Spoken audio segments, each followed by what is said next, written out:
नमस्कार, Marathi kitchen with सवितामध्ये तुमचे स्वागत आहे। आज आपण बनवणार आहोत ढाबा स्टाईल भेंडी मसाला। भेंडीची सुकी भाजी आपण नेहमीच बनवतो, पण आज इथे दाखवल्याप्रमाणे तुम्ही भेंडी मसाला बनवला तर तो सर्वांनाच नक्की आवडेल। रेसिपीला सुरुवात करण्याअगोदर तुम्ही अजून चॅनलला सबस्क्राइब केले नसल्यास सबस्क्राइब करा व सोबतचे बेल आयकॉन ही प्रेस करा। भेंडी मसाला बनवण्यासाठी इथे मी पाव किलो भेंडी घेतली आहे। भेंडी स्वच्छ धुवून घ्यायची आहे। नंतर कॉटनच्या कापडाने ती पुसून घ्यायची। भेंडी पुसून घेतल्यानंतर तिचा देठाचा व खालचा भाग काढून घ्यायचा आहे व तिला असं मधोमध कट करून घ्यायची।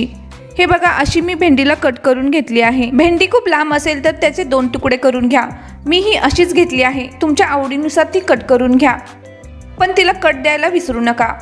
असे कट दिल्यामुळे भेंडी पटकन शिजते व भेंडी आत किडलेली असेल ती सुद्धा कळते। त्यामुळे भेंडी करताना ती नेहमी अशी कट करून घ्या।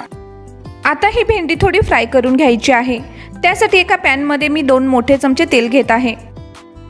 तेल थोडेसे गरम झाले की यात भेंडी घालून घेऊया। भेंडी घातल्यावर थोडेसे मीठ घालत आहे। आता गॅसची फ्लेम हाय ठेवून ही भेंडी 2 ते 3 मिनिटे आपण फ्राय करून घ्यायची आहे। अशी भेंडी फ्राय केली की ती भाजीत पटकन शिजते व त्याची चवही खूप छान लागते। 2 ते 3 मिनिटे झाली आहेत। तुम्ही बघू शकताय भेंडी छान फ्राय झाली आहे। तिचा कलरही चेंज झालेला नाही। आता ही भेंडी आपण एका प्लेटमध्ये काढून घेऊया।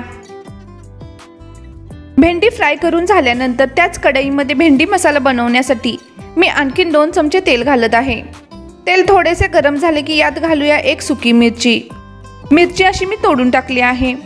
आता 1 चमचा जिरे व पाव चमचा हिंग घालत आहे। 1 मोठा चमचा बारीक चिरलेलं लसूण घालत आहे। मी 7 ते 8 लसूण पाकळ्या अशा बारीक चिरून घेतलेल्या आहेत।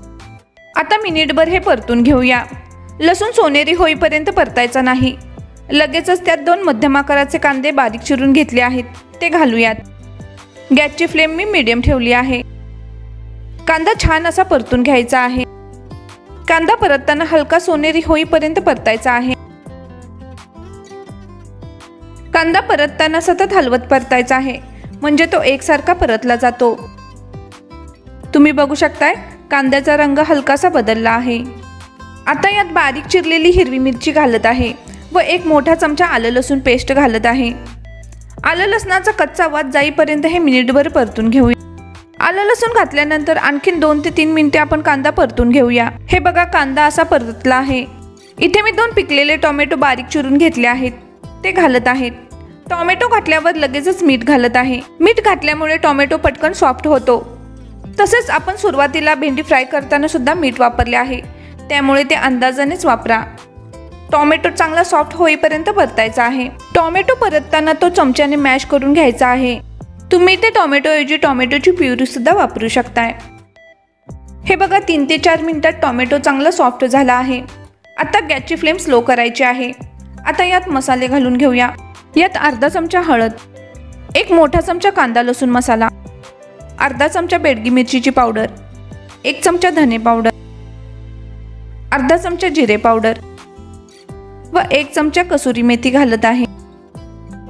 मसाले व्यवस्थित मिक्स करून घेऊया। मसाले घालताना गॅस नेहमी स्लो ठेवायचा आहे, नाहीतर मसाले करपण्याची शक्यता असते।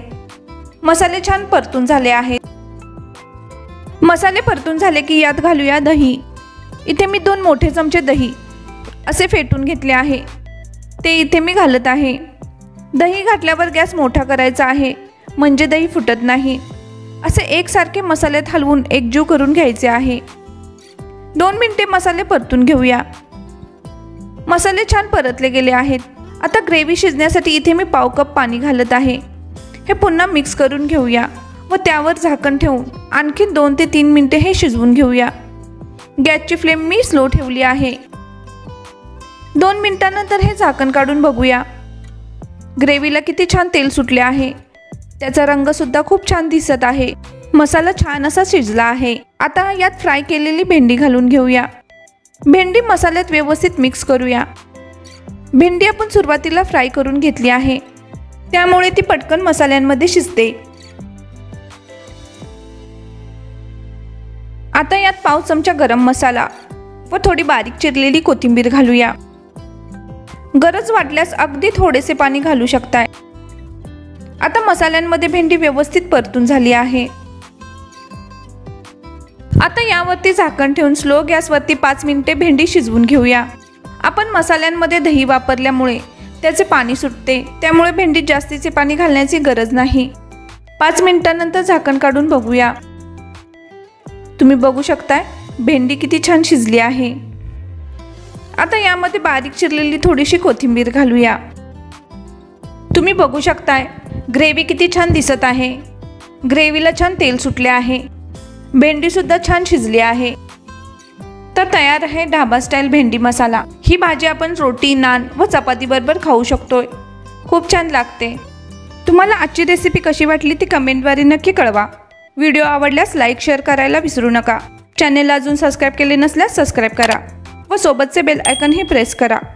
पुन्हा भेटूया अशाच एका नवीन रेसिपीसोबत। धन्यवाद।